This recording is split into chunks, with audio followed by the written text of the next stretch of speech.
basketball. Here we go, Nick. Clippers taking on the Pelicans last night. Paul George making his LA debut. Lonely night for him without his buddy Kawhi Leonard in the lineup. Why, Nick? Oh, load management, I suppose. There you go. PG-13, finishing with 33 points and 9 boards, but Clippers take the L. 132-127 was the final. Nick, what'd you make of PG's debut? Oh, I mean, he was great. I mean, you said it, Jenna. 33 points in 24 minutes. It was in a bit of foul trouble, but looked no worse for the wear with the double shoulder surgery this offseason. But this is a brutal loss for the Clippers. And all of these games are going to matter at the end of the year. The Pelicans going into the game had the 3rd worst record in basketball, and they were without all the players they traded for from LA. Hart, Ball, and Ingram. Ingram, who's been great this year, without all of them. Paul George has that great game, and you still lose. One thinks that if Kawhi Leonard was there, they might have gotten that win. Now 7-2 with Kawhi, 0-3 without him. And, Danny, I really think that's going to matter when we have seeding at the end of the year. I think so, too. I think they're getting a little bit too cute starting it this early, taking for granted how tough it's going to be in this Western Conference with some of the competition there. And I think depth is a very real issue for this team. I still think they need to add another piece to the puzzle to be taken seriously as a title contender. All right, let's move on to Carmelo Anthony. After a year off from the NBA, not by choice, mind you, Melo is making a comeback with the Blazers signing the 35-year-old to a non-guaranteed deal. Nick, good fit for Melo in Portland. Makes you happy. You're a happy so guy. happy. Listen, Carmelo Anthony, one of 5 players in the history. This year's 17 for Melo. He's one of 5 players in the history of basketball to average at least 20 a game the first 14 years of his career. Those other guys are names you might know, like Kareem, Shaq, Michael, and LeBron. And the way his career was ending was going to put such a tarnish on what he had accomplished. One of the best professional scorers of his era. Listen, Portland is right now flailing. They need some influx of talent. I don't know if this helps their defense, but I'm glad Melo's going to get a legitimate farewell, and I think he might be able to help them a little bit. I'm just happy for my guy, Carmelo. I'm going to go out there and say it definitely does not help their defense. And I guess it's a good thing. This does seem like a desperate move by Portland to bring out something on a team that's 4-8, reeling right now, as you mentioned. But you said the way it was going for Carmelo, are we certain that he's going to come back and it's going to look better at 35 years old at this point? I'm not so sure. I don't know if I hope it does. I would love to see him go out on a high note. I just want him to have something of a farewell tour, not Daryl Morey going to his hotel room and being like, you're done, and then he's at Lifetime Fitness. On to some football now. Ravens hosting the Texans. Lamar Jackson has Baltimore on a 5-game win streak. Deshaun Watson has the Texans in first place in the AFC South. Nick, who's got the edge come Sunday?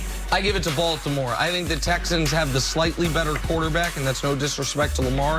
I think Baltimore, if we're doing a tale of the tape, has everything else. They have the better running game. They have the better special teams. They have better defense. They have the far better coaching staff and head coach. And the game's in Baltimore. So for all those reasons, I like the Ravens on Sunday in a game that could decide the 2 seed in the AFC. Now, if the Texans win in particular, puts them in position. If the Ravens win, not only would they be the 2 seed right now, they would have the head-to-head tiebreaker, Danny, over the Patriots and the Texans. I give the Ravens the edge as well. I do think you have a slight edge at quarterback, as you mentioned, at wide receiver with the Texans. But what you have with the Ravens is something so unique, so special, so dominant in that run game combined with Lamar Jackson and the uniqueness of what they're doing. Nobody has an answer for it. We saw the Heisman formation last. I still think there's still things that they have not revealed offensively, which they are saving in their back pocket for a run down the stretch. All right, on to the Steelers and the Browns in a game that'll be remembered for little else other than this horrific mess in the waning seconds of the game. Mason Rudolph and Myles Garrett in a scuffle. Garrett will rip off Rudolph's helmet, strike him in the head with it, and all-out brawl ensues. Players running in from the sideline. Garrett and 2 others were ejected. Browns won, but nobody was talking about that afterwards. Here's Freddie Kitchens after the game. Does any of this go back to the preseason in Indianapolis when fights were, I don't want to say encouraged, but were okay? No, or encouraged. I never okayed fights. Did you say that? Did you say I okayed fights? I never okayed fights.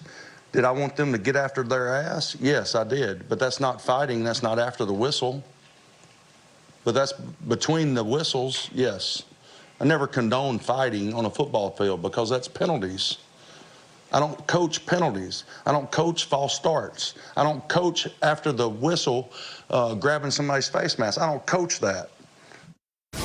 All right, well, shy of the face mask part, all those things have happened in almost every game. There have been penalties, and it's been whistle after whistle and undisciplined behavior from this team the whole season. Obviously, it escalated with what happened last night. Do you think the Browns, Nick, their lack of discipline is on head coach Freddie Kitchens? I don't put it solely on Freddie Kitchens, because this is who they were last year. But Freddie Kitchens didn't put a stop to it. There's a very interesting moment in your favorite show, Hard Knocks, Jenna, where Todd Haley, my old friend Todd Haley, who once was the offensive coordinator there, gets in longer than that. I think next season? Yeah, I think 6 games is...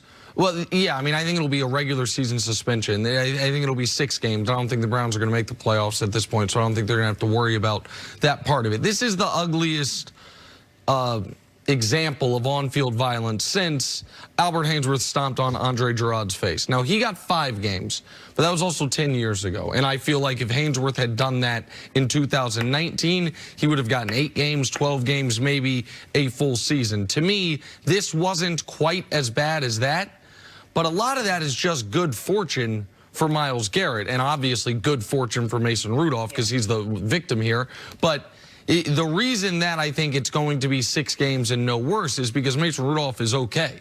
And that's just good luck. That's just there. It's not because of how it was swung. It's not because of lack of intent. That could have just as easily, whether it sliced his face or a guy who got knocked out cold earlier this year, which is why we saw Duck Hodges playing. If this would have knocked him out, then I think the penalty would have been far more severe. And one could argue, well, it's the intent that matters, not the result. But that's not how we adjudicate anything in sports or in real life. But then doesn't that set precedent that, oh, if you hit someone with a helmet, it's going to be 6 games? Or would it be the remainder of the season? Well, no. Listen, by the way, there is Antonio Smith swung a helmet and hit Richie Incognito. He got 3 games. And so, I mean, to me, 6 feels right, sounds right, and there's 6 games left in the season. There's not always a rhyme or reason, Danny, to NFL discipline.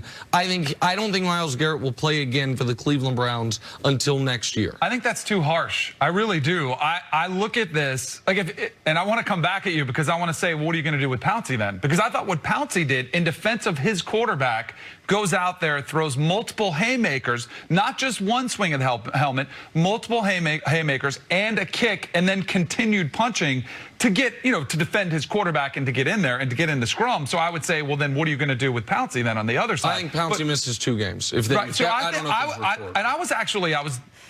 should never say shocked, but I was genuinely surprised at the amount of players, both current and former, who were saying he's done for the year. He's done for the year. And I think the one precedent that really is not there is Vontaze Burfict. But that was a cheap shot. He had a long history, and he was suspended for the rest of the season, and there were a lot more games left in the season at that point. But I think you have to take into consideration Myles Garrett does not have a lengthy track record of dirty plays. This was more of a reactionary, it shouldn't be overlooked that Mason Rudolph was attacking him. He was on the attack, and Myles Garrett was backing up when he swung it, and then he took the one swing, and then he was down. I'm not making light of the seriousness of the situation, but I look historically, and you mentioned the 3 games and the other incident where there was a player that swung his helmet. I think 3 games is probably what he should get, but the NFL has done something. You mentioned what happened with Albert Haynesworth being over a decade ago.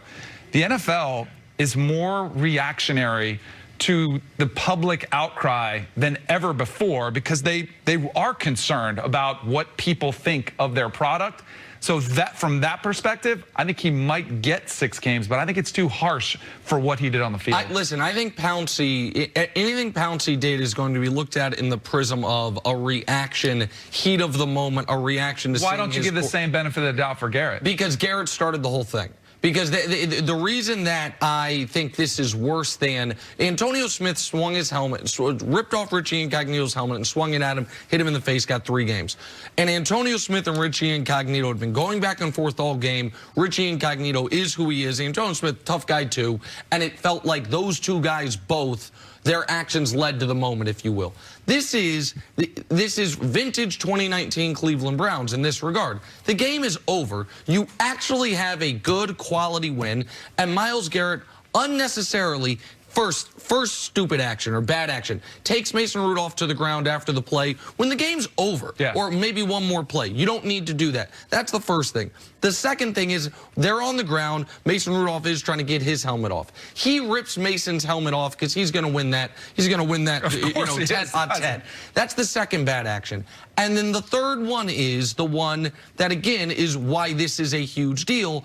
After, I would argue, making 2 bad decisions, he goes over the top of all of them and with almost a roundhouse to the top of the head. And that's going to get you suspended more right now in this moment, not just because you can say the NFL's reactionary, but it's also the NFL has made a concerted effort to make the whole world know they care about the safety of their players. I don't think he would have gotten 6 games. By the way, and he hasn't gotten it. It's just if he swung it sideways and hit him in the ribs. I think it's the fact that you hit the dude